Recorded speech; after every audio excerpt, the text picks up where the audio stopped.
Hey guys, when it comes to vining houseplants, Hoyas are definitely at the top of my list. Actually, scratch that. When it comes to houseplants, Hoyas are definitely at the top of my list. Why, you ask? Well, I'm going to be sharing in this video all the crucial care tips you need to know, plus what make Hoya such great houseplants. You're not gonna wanna miss this one.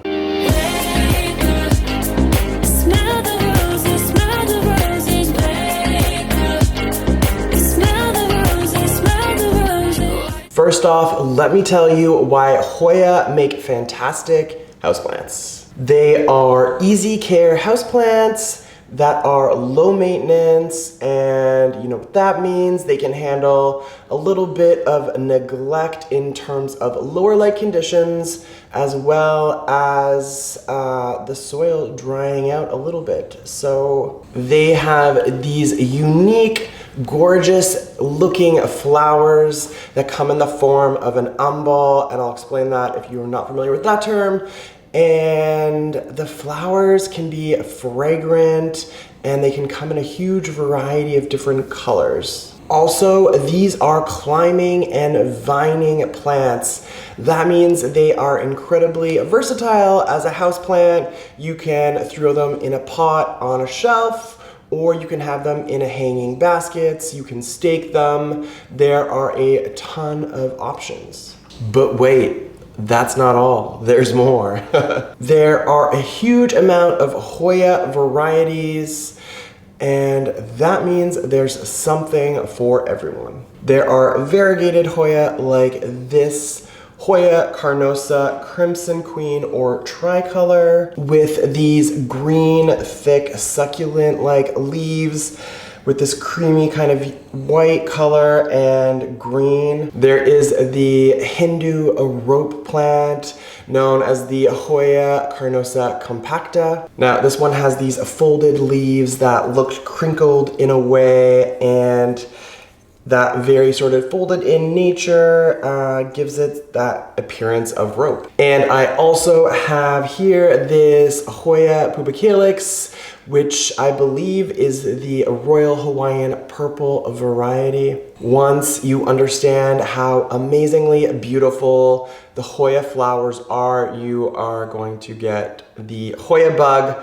like I did, and there's no stopping that. These are truly spectacular houseplants. Thanks for checking out this video. I'm Tyler, and if you like what you're seeing or you find this video to be useful, don't forget to give it a thumbs up, or better yet, you can subscribe to my channel. All right, so let me get into the general care tips for Hoya, but disclaimer, there are a couple of Hoya that have some sort of generally different care. So if you don't have one of these varieties, it may be a good idea to do a quick Google search just to ensure that you know, you can follow the sort of general care guide that I am about to share with you guys. Let's start with watering and soil mix, because these can be the trickiest for some. You need to let your Hoya, the soil, and their roots completely dry out before you re-water them. So understanding that is super important. Overwatering is probably the quickest way to upset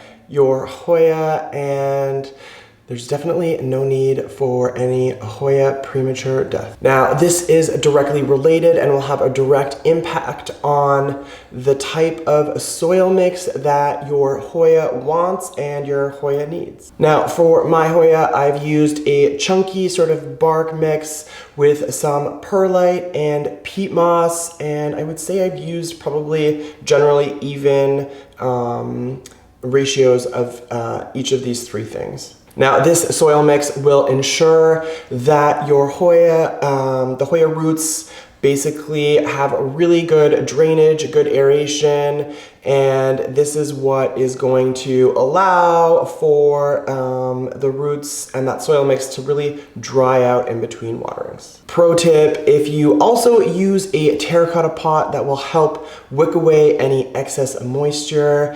Okay, if you can also bottom water your Hoya, Again, this is just another strategy or another tip that can really help avoid overwatering and really just get the plant the water it needs. So something to consider and think about. Now, Hoya like humidity, so if you can provide them with a more humid environment, then it's gonna be all for the better. In terms of lighting, Hoya like diffuse or a dapple light.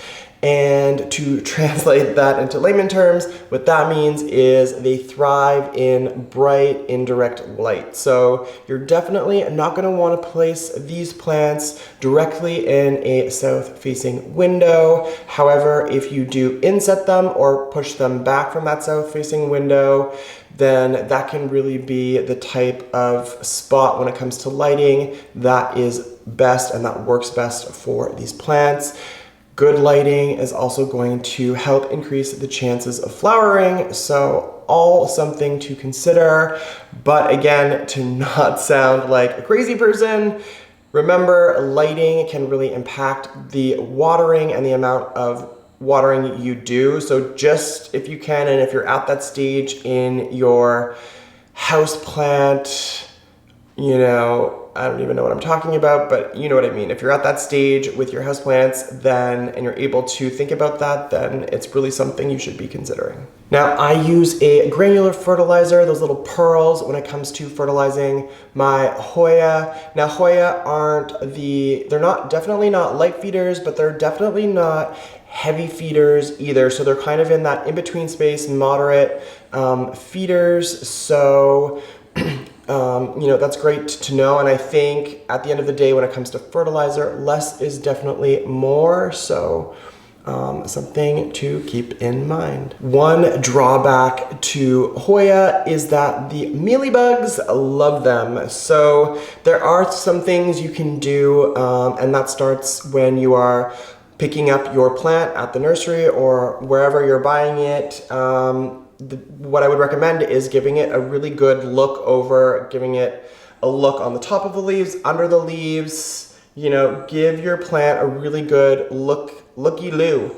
And who says that? And just make sure you don't see anything out of the ordinary, including mealybugs. And then on top of that, when you get home, you could give them, you know, some spray of cold water and then follow that up with some insecticidal soap or some neem oil, just to kind of create a preventative measures, just, you know, please no mealybugs. And that should do the trick. But beyond that, can we talk about the flowers for a second? But honestly, can we? Hoya flowers are like the coolest thing out there.